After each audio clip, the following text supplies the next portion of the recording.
ang aming proyekto na Facebook Messenger Auto-Reply System gamit ang maketool.com.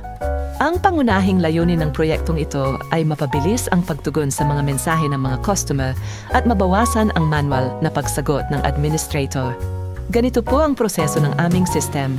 Kapag may nag-send ng mensahe sa aming Facebook page, automatikong nadedetect ito ng Watch Messages module sa maketool.com. Pagkatapos nito, ipinapadala ang mensahe sa AI upang maunawaan ang tanong ng user at makabuo ng tamang sagot.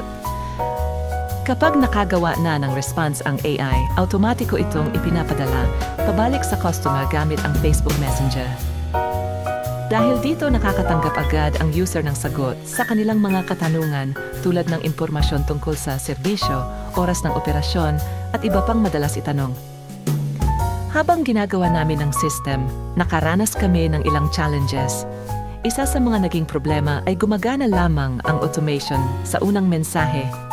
Naayos namin ito sa pamamagitan ng tamang pag-configure ng Messenger trigger sa maketool.com at pagsubok gamit ang iba't ibang Facebook accounts upang matiyak na bawat bagong mensahe ay napoprocess ng tama. Malaki ang naitutulong ng system na ito dahil mas mabilis ang customer service, nababawasan ang trabaho ng administrator, at nagiging mas maayos at pare-pareho ang mga sagot sa mga customer. Bilang susunod na development, plano naming magdagdag ng automatic appointment booking, automatikong paggawa ng Zoom meeting link para sa online consultations, at pag-save ng customer information sa Google Sheets o database.